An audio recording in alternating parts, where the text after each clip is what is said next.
En un brunch, la madre de Isabel, Elena, de 55 años, sonrió con suficiencia y dijo: «Tienes suerte de que te incluyamos. La lástima ayuda mucho». La tía de Isabel, Carmen, de 58 años, sorbió su mimosa y añadió: «Déjale sentirse especial». Isabel, de 30 años, solo sonrió, terminó su café y no dijo nada. Esa noche, se puso en contacto con su abogado, puso a la venta la cabaña familiar en Girona y retiró su autorización del Fondo de Crédito Compartido. 2 semanas después, se despertaron con avisos, cancelaciones y un chat grupal inundado de pánico. Luego, su hermano, Carlos, de 32 años, la llamó gritando. En el momento en que Isabel entró por la puerta de casa, Carlos se rió y dijo que parecía que acababa de salir de un cubo de donaciones. Elena ni siquiera la miró antes de comentar que por fin debía haber recordado para qué servía una navaja de afeitar. Carmen solo sonrió detrás de su mimosa, como si todo fuera parte del espectáculo. No invitaron a Isabel al brunch porque la extrañaran. La invitaron porque necesitaban un objetivo. El comedor estaba preparado como una revista. Servilletas elegantes, copas de champán, alguna vela carísima ardiendo en un rincón. Isabel se sentó en el lugar vacío, el único sin tarjeta de nombre. Carlos levantó su copa y dijo algo sobre que por fin se había ganado un asiento en la mesa de los adultos. Isabel no reaccionó. Estaba acostumbrada. Se sirvió café y desconectó de la mayoría de lo que decían. Hablaban de parientes que no había visto en años, del ascenso de Carlos, de su coche nuevo y de lo orgullosos que estaban todos. Isabel solo asentía cuando era apropiado y masticaba sus huevos. Siempre era así. Aparecía, se quedaba callada y pagaba cuando ellos olvidaban sus carteras. Luego, justo cuando iba a coger la última tostada, Elena se volvió hacia ella con esa sonrisa que Isabel conocía demasiado bien. «Tienes suerte de que te incluyamos. La lástima ayuda mucho». Carmen sorbió su bebida y añadió: «Déjale sentirse especial». Isabel ni siquiera parpadeó. Terminó su café, sonrió y no dijo nada. Esa noche, abrió su portátil y no dudó. Envió un correo electrónico a su abogado. Sacó los papeles de la cabaña familiar de la caja ignífuga de su armario, la que siempre llamaban «nuestro pequeño refugio», excepto que no era nuestro, era suyo. Su nombre estaba en la escritura. Su crédito fue el que la salvó cuando su padre, Antonio, de 60 años, casi la pierde en 2009. Ellos la trataban como su escape de verano, pero Isabel pagaba los impuestos y el mantenimiento. Nunca siquiera se ofrecieron. Luego, Isabel inició sesión en su fondo de crédito compartido, el que había construido con su excelente puntaje de crédito para que pudieran gestionar grandes gastos familiares. Ella era el ancla. Era el pilar en el que se apoyaban. Revocó todos los permisos, eliminó todos los enlaces a sus cuentas y canceló todos los pagos automáticos. No le dijo a nadie. Esperó. 2 semanas después, comenzó el pánico. Primero, Carlos notó que su tarjeta fue rechazada al intentar pagar el servicio de botellas. Luego, el chat familiar se encendió. Elena preguntando por qué su pago de los servicios públicos había sido rechazado. Antonio diciendo que el seguro de la cabaña había caducado. Luego vino el cable, el servicio de jardinería, la señora de la limpieza, el alquiler vacacional. Intentaron llamarla. No contestó. Carlos finalmente logró comunicarse. Fue directamente a gritar. Dijo que lo había avergonzado delante de sus amigos. Dijo que estaba arruinando todo solo porque no podía soportar una broma. Le dijo que lo arreglara. Isabel colgó. Elena le envió un mensaje de texto a medianoche preguntando si estaba bien. Isabel no respondió. Se quedó sentada, recordando la forma en que se rieron esa mañana. Lo fácil que la convirtieron en el blanco de las bromas. Cómo la necesitaban para cargar con todo, pero nunca la trataron como si importara. Había sido su red de seguridad durante años. Ahora descubrirían lo que era sin una. Después de la pequeña rabieta de Carlos por teléfono, todo quedó en silencio. Ni llamadas, ni mensajes de texto, nada. El chat grupal estaba muerto. Ni siquiera uno de esos memes falsamente amigables que Elena solía enviar cuando quería tapar algo horrible. Solo silencio. Isabel cree que pensaron que cedería, que se sentiría mal por exagerar, que volvería arrastrándose con alguna disculpa por malinterpretar sus bromas.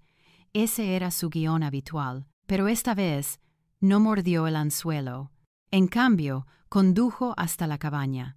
Era temprano por la mañana, la niebla aún se aferraba a los árboles como telarañas. No había estado allí en más de un año. Todo parecía igual. La barandilla del porche astillada, el óxido en el buzón, los escalones delanteros un poco más hundidos que antes. Se paró en medio de la sala de estar y lo asimiló todo. El sofá que compró, las fotos que imprimió y colgó, la leña que cortó y que nadie más se molestó en reponer. Era su cabaña en todos los sentidos que importaban. Llamó a su abogado esa tarde.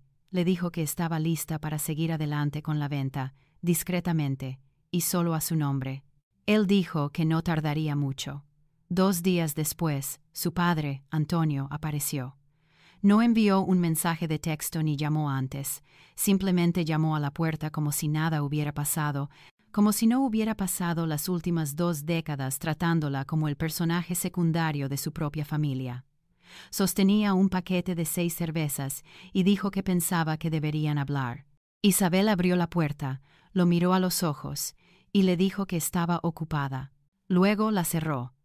Él se quedó ahí afuera unos segundos más, luego se fue. Esa noche, Isabel fue más allá. Inició sesión en todas las cuentas compartidas que le habían vinculado a lo largo de los años. El plan de teléfono que Carlos había tenido durante 6 años sin pagar un céntimo. El Netflix familiar. La cuenta familiar de Spotify. Todo. Cancelado, eliminado. Contraseñas cambiadas. Todo bloqueado. Ni siquiera sabían que la mitad de las cosas estaban a su nombre hasta que empezaron a desaparecer. Para el lunes por la mañana, comenzó el pánico. Elena envió un mensaje de texto primero, algo vago sobre que el Wi-Fi no funcionaba. Luego preguntó si a Isabel había cambiado algo. Sin signos de interrogación, solo agresión pasiva envuelta en confusión. 1 hora después, envió otro. ¿Era esto por lo que dijo en el brunch? Estaba bromeando. No seas tan sensible. Luego el emoji de llanto, luego un corazón. Carlos también envió un mensaje de texto. Dijo que estaba siendo inmadura, que estaba exagerando las cosas, que eran familia y la familia perdona, pero el perdón siempre había sido unilateral. Esa noche, Isabel finalmente respondió. Les dijo que había eliminado todos sus lazos financieros con el hogar, que ya no sería su plan de respaldo, que si necesitaban algo arreglado, podían llamar a otra persona. Les recordó los 4.000 euros que todavía le debían del año pasado, el dinero que les dio cuando el fraude de seguros de Carlos casi lo alcanzó, y le rogaron que no dejara que lo arrestaran. Prometieron que era temporal, 1 mes como máximo. Eso fue hace 16 meses. Les dijo que quería su dinero de vuelta, 4.000 euros, sin intereses, sin margen de maniobra, con fecha límite a fin de mes. Les dio una fecha límite y nada más. A la mañana siguiente, tenía 6 llamadas perdidas de su madre, 2 de su padre y 3 mensajes de voz de Carlos.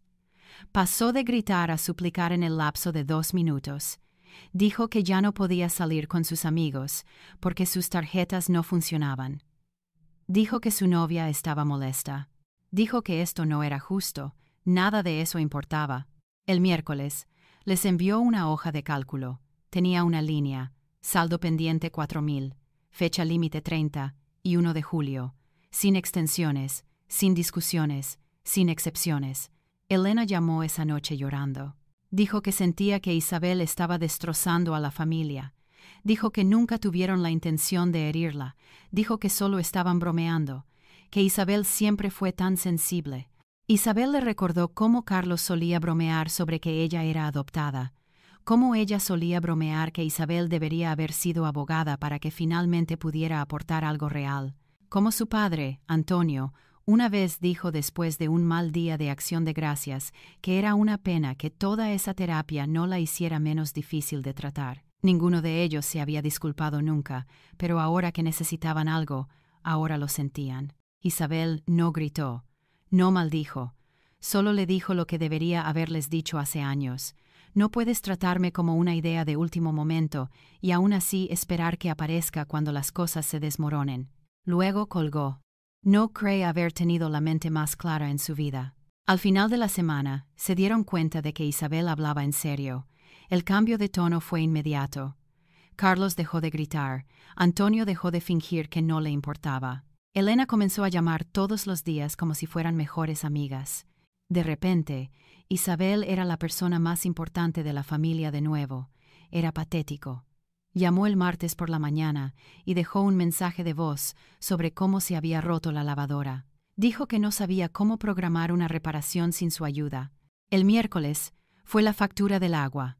Aparentemente, habían olvidado cómo iniciar sesión en la cuenta, ya que Isabel la había gestionado durante años.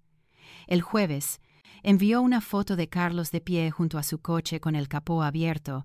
Dijo algo sobre cómo Isabel siempre supo cómo resolver estas cosas. No se disculparon, no ofrecieron pagarle, solo querían que todo volviera a la normalidad. Esa misma tarde, Isabel recibió un mensaje de su tía Carmen, la misma que sonrió durante el brunch, como si estuviera viendo una comedia de situación en vivo. Dijo que todo había ido demasiado lejos, que Isabel necesitaba pensar en qué tipo de mujer quería ser. Dijo que estaba hiriendo a personas que la amaban. Isabel casi se ríe. Ahora todos estaban sufriendo, y la verdad era que ni siquiera hizo falta mucho. Solo unos pocos inicios de sesión, unos pocos documentos, unas pocas tijeras digitales para cortar cada cuerda que le habían atado al cuello. No había gritado, no había arremetido, no había quemado nada. Simplemente dejó de dar, y eso fue suficiente para desentrañar todo. Isabel recibió los 4.000 euros el viernes, transferidos desde la cuenta de su padre con una nota de 2 palabras: «Estamos en paz». Ellos pensaron que ese era el final, como si saldar la deuda les comprara un borrón y cuenta nueva. No fue así. Esa misma noche, Isabel presentó los documentos finales para la venta de la cabaña. Iba a salir al mercado la semana siguiente. No se lo dijo a nadie. El sábado, Carlos lo intentó de nuevo. Apareció en su casa con 2 paquetes de 6 cervezas y algunas tonterías sobre hermanos que arreglan las cosas. Dijo que extrañaba cómo eran las cosas antes. Dijo que era estúpido que estuvieran peleando por un par de bromas. Isabel lo dejó sentado en el porche divagando hasta que se dio cuenta de que ella no iba a responder. Luego se levantó, intentó volver a centrarlo en ella. La llamó amargada, dramática, imposible de tratar. Isabel cerró la puerta mientras él estaba a mitad de frase. Más tarde esa noche recibió un último mensaje de texto de él. Dijo que esperaba que disfrutara estando sola, que el resto de la familia estaba siguiendo adelante sin ella. No lo estaban. Isabel podía verlo en la forma en que seguían dando vueltas. Elena dejaba mensajes pasivo-agresivos sobre cómo todos cometemos errores. Antonio preguntaba si Isabel reconsideraría manejar los impuestos de la propiedad por última vez. Carlos intentaba actuar como si nada hubiera pasado cuando necesitaba que lo llevaran a recoger su coche. Isabel ignoró todo eso. Cuanto más intentaban fingir que nada había cambiado, más obvio era cuánto había cambiado. La necesitaban. No porque la amarán, sino porque habían construido sus vidas sobre la idea de que ella siempre estaría allí, callada, confiable, invisible. Pero ella ya no era esa persona, y ellos no estaban preparados para lo que vendría después. El anuncio salió el lunes por la mañana. Isabel lo vio suceder desde la mesa de su cocina, con un café en la mano, apenas parpadeando mientras la foto de la cabaña aparecía en línea. Porche amplio, persianas verdes, arces por todas partes. El mismo lugar donde había pasado innumerables fines de semana limpiando, arreglando, cortando el césped, mientras todos los demás solo aparecían con neveras portátiles y entraban como si fueran dueños. No tardó mucho en llegar la tormenta. Al mediodía, su teléfono vibraba sin parar. Ni siquiera tuvo que mirar. Lo sabía. Su madre, Elena, llamó 4 veces antes de que Isabel lo silenciara. Luego vino el chat grupal. Su tía, Carmen, fue la primera en darse cuenta. Envió una captura de pantalla del anuncio y añadió: «¿Qué es esto?», como si no se hubiera sentado allí sonriendo cuando la humillaron por unos panqueques. Luego su madre intervino con algo como: «No puedes estar hablando en serio». luego un emoji de llanto. No fue hasta que una de sus viejas amigas de la iglesia le envió un mensaje, alguien que Isabel apenas recordaba, que realmente perdió el control. Aparentemente, la mujer vio el anuncio en Facebook y asumió que su madre estaba reduciendo su patrimonio. Cuando Elena respondió que no sabía nada al respecto, la mujer preguntó si todo estaba bien y si necesitaban ayuda. Eso fue lo que la hizo caer en picada. El siguiente mensaje de voz que le dejó era casi ininteligible. Entre llantos y jadeos, dijo que Isabel estaba destrozando a la familia, que estaba actuando como una extraña, que la gente estaba haciendo preguntas y que no sabía qué decir. Isabel no respondió. Esa noche, su padre, Antonio, le envió un solo mensaje de texto. «Llámame». No lo hizo. En cambio, se fue a la cama y durmió mejor de lo que había dormido en semanas. Al día siguiente, Carlos tuvo un colapso total. Estalló en el chat grupal con captura de pantalla tras captura de pantalla. El anuncio, el precio, el contacto de la gente, un mensaje de uno de sus amigos preguntando si podían alquilarlo para un viaje de chicos. La etiquetó con 6 signos de interrogación. Luego envió otro mensaje unas horas después, llamando la serpiente. Dijo que no tenía derecho. Dijo que era egoísta, vengativa e inestable. Isabel lo bloqueó. Los bloqueó a todos. Teléfono, correo electrónico, redes sociales, todo cortado. Sabía lo que venía después. La campaña de culpa, el chantaje emocional, los discursos de «has cambiado». Y tenía razón. El jueves aparecieron los dos, madre, padre, y detrás de ellos, inesperadamente, la novia de Carlos, Amanda, de 31 años. Eso la detuvo. Isabel abrió la puerta ligeramente. Amanda dio un paso adelante. Dijo que no estaba allí por Carlos, que ni siquiera le dijo que venía, que quería hablar, solo ella y Isabel. Dijo que había visto el anuncio y al principio no lo creyó. Carlos siempre le había dicho que la cabaña era suya, que la había tomado después de que su padre se jubilara, que él manejaba los gastos y los impuestos, que era el legado de su familia y que la estaba manteniendo viva.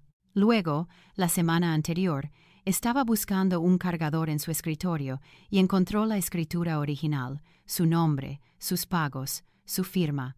Lo confrontó y todo se desmoronó. Cada mentira, cada exageración, cada historia que contó para parecer el sol dorado. Dijo que había terminado con él. Solo pensó que Isabel merecía saberlo. Luego se disculpó y se fue. Isabel miró a sus padres. Se quedaron allí, sin saber qué decir. Les dijo que ya había arreglado el pago. Obtendrían sus 20.000 euros. Carlos no obtendría nada. Su padre intentó hablar.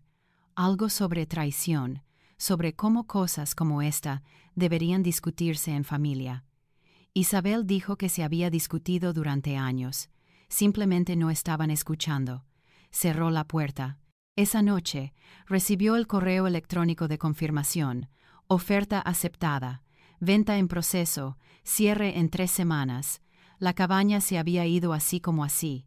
Y no sintió culpa, ni siquiera un poco. La cabaña se vendió oficialmente un jueves por la mañana. Isabel vio llegar el correo electrónico mientras estaba en una videollamada de trabajo. Era un mensaje corto de la empresa de títulos confirmando la transferencia y el depósito. Eso fue todo. Solo unas pocas líneas de jerga legal y un número que llegó a su cuenta bancaria 30 minutos después. Era extraño lo silencioso que fue el momento, considerando lo que representaba. Cerró el correo electrónico, entró en la cocina, preparó café y envió una única transferencia bancaria, 20.000 euros, directamente a la cuenta conjunta de sus padres. No incluyó un mensaje. Supuso que ellos lo entenderían. Y si no, mejor aún. Solo tardó 1 hora. Su madre, Elena, llamó primero. Isabel dejó que sonara. Luego vino la segunda llamada. Luego una tercera. Luego una serie de mensajes, cada uno más descabellado que el anterior. Dijo que Isabel no podía estar hablando en serio, que la cabaña no era solo una propiedad, era parte de la familia. Dijo que iba a llamar directamente al agente inmobiliario. Dijo que iba a involucrar a su abogado. No había abogado. A las 4:32 p.m., Su padre, Antonio, le envió un mensaje de texto. Necesitamos hablar. Estás cometiendo un error.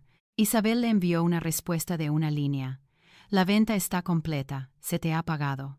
Sabía que el chat grupal se encendería a continuación. Siempre hacían control de daños en equipo.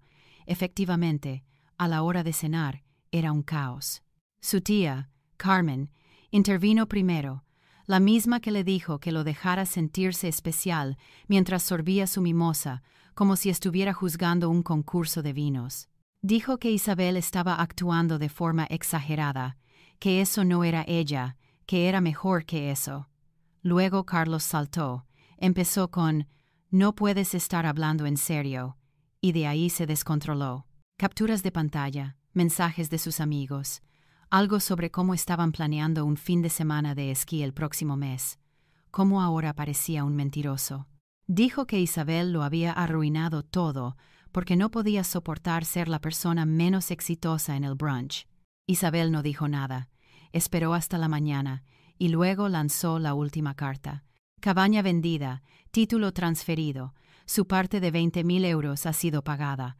No me contacten de nuevo por este asunto. Además, con efecto inmediato, he revocado permanentemente mi consentimiento del Fondo de Crédito Familiar. El banco ha sido notificado. El acceso ha sido eliminado. No están autorizados a usar mi nombre o mi calificación crediticia para nada, nunca más. Lo envió. Abandonó el chat. Apagó su teléfono. Lo que siguió fue exactamente lo que esperaba, excepto por una parte que no vio venir.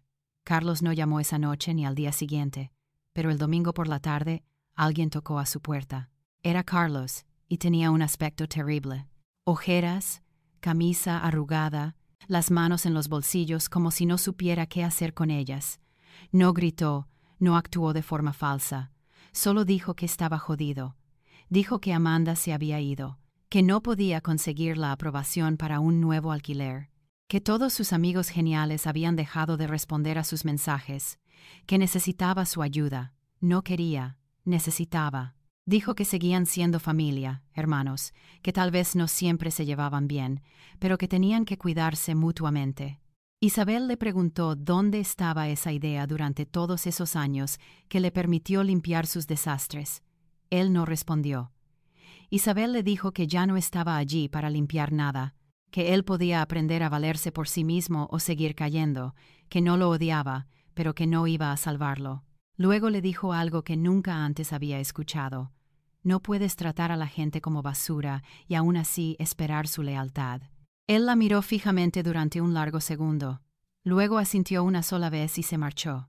Isabel lo vio irse y por primera vez no sintió ira, solo agotamiento. Las cuentas estaban cerradas. El dinero transferido, la propiedad se había ido. Todo lo que usaban para mantenerla enredada estaba cortado. Y había silencio, casi demasiado silencio. Han pasado poco más de 3 meses desde que Isabel vendió la cabaña, cerró las cuentas de crédito y cortó los lazos que la unían a personas que solo sabían tomar. Nadie ha llamado, nadie ha aparecido, ni siquiera un meme reenviado de su tía, y ella solía enviarlos como un reloj. Nada, silencio absoluto. Y la mayoría de los días, Isabel lo disfruta. Su apartamento se siente más grande ahora, más limpio, el aire más ligero. Dejó de despertarse con esa ansiedad de bajo nivel zumbando en su pecho, preguntándose qué emergencia tendría que arreglar ese día. Ha retomado sus pasatiempos: leer, cocinar comida de verdad. Incluso hizo un viaje sola a Asturias. Sin itinerario, solo condujo por las montañas con las ventanillas bajadas y nadie preguntándole dónde estaba o qué estaba haciendo. Pero la libertad, ha aprendido, viene con ecos, no con arrepentimientos. No cambiaría nada, pero sí ecos de lo que podría haber sido si hubieran sido personas diferentes. Si hubiera tenido un tipo diferente de familia, una que supiera dar, una que no convirtiera el amor en una transacción. ¿Se quedó con el dinero? Por supuesto que sí. Carlos nunca más se puso en contacto con ella por nada. Sus padres no le enviaron un agradecimiento por los 20.000 euros que transfirió. En cambio, Isabel comprobó la cuenta a la que fue a parar. Sí, todavía tenía acceso cuando llegó. Iniciaron sesión 10 minutos después de que se liquidara el depósito. Movieron el dinero, cambiaron la contraseña. Eso fue todo, como si fuera un reembolso. Un par de semanas después, Isabel recibió un correo electrónico de Carlos. Sin asunto, solo una línea. Paraste y por fin lo sentí. No espero nada, solo que ahora lo entiendo. Lo leyó 2 veces, luego lo archivó. No porque no le creyera. Honestamente, fue lo primero que dijo en años que sonaba como si viniera de un lugar real, sino porque no había nada más que decir. Todavía no. Quizás nunca. Lo gracioso es que Isabel cree que él realmente pensó que eso era suficiente, que entender el daño era lo mismo que repararlo, pero no lo es. Saber que arruinaste algo no lo vuelve a ser completo. Isabel ha estado viendo a Diego, su primo más joven, más a menudo ahora. Solo tiene 16 años, pero es inteligente, callado y observador. Nunca se rió cuando Carlos y su madre, Elena, la convertían en el blanco de las bromas. Isabel se dio cuenta de eso incluso entonces. Él no es como el resto de ellos, al menos no todavía. Así que, a veces lo recoge. Lo lleva a los campos de bateo o a comer hamburguesas. No habla mucho de la familia. No es necesario. Él lo sabe. Isabel no está tratando de salvarlo. Solo se está asegurando de que sepa que alguien está de su lado si alguna vez necesita alejarse también. En cuanto a sus padres, Isabel no cree que vuelvan a contactarla. No porque hayan olvidado el rencor, sino porque no saben cómo lidiar con una versión de ella que ya no los necesita. No saben cómo llegar a alguien a quien no pueden manipular, culpar o avergonzar, y ahora nunca lo harán. Todavía hay noches en las que Isabel mira al techo y piensa en el día en que entró en ese brunch, en la expresión de la cara de Carlos cuando se sentó, en la sonrisa de su madre, en cómo todos pensaron que nunca se defendería. Estaban tan seguros de ello. Eso es lo que más se le queda grabado. No su crueldad, sino su certeza de que lo aguantaría para siempre. Y ahora que se ha ido, todavía esperan que regrese, que se calme, que los extrañe lo suficiente como para deshacerlo todo. Pero no lo hará. Ha ganado. No de una manera de final de película, no con fanfarrias ni montajes de venganza. Solo control, silencio, paz. No es tan ruidoso como ellos creen que debería ser una victoria. Pero es suya. Y eso es suficiente por ahora. Ha pasado casi un año desde ese brunch. Un año desde que Isabel vendió la cabaña, desde que transfirió el dinero, desde que les dijo sin rodeos que habían terminado de usarla, y se quedaron quietos. Carlos nunca volvió a enviar un correo electrónico. Sus padres no llamaron, ni mensajes de texto de cumpleaños, ni tarjetas navideñas, ni siquiera un mensaje reenviado de Navidad pasivo-agresivo. Al principio era inquietante. Ahora es rutina. Isabel todavía ve a Diego a veces. Se gradúa este año. Comieron hamburguesas la semana pasada y de repente él dijo: «Sabes, todavía te mencionan en cada reunión, ¿verdad?» Isabel no preguntó qué decían. No quería saberlo. Él la miró como si quisiera preguntar algo más. Luego solo dijo: «Lo entiendo.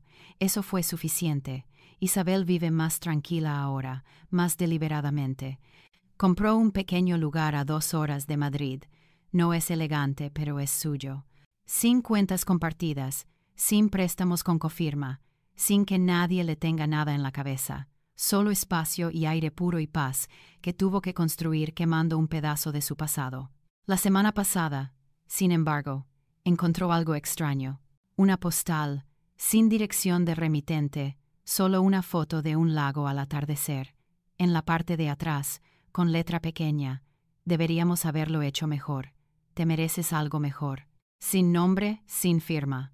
Podría haber sido de cualquiera de ellos o de ninguno de ellos. Isabel la puso en un cajón, no la tiró, no respondió. Algunas puertas no se cierran de golpe, algunas tardan años, pero ella no la abrirá.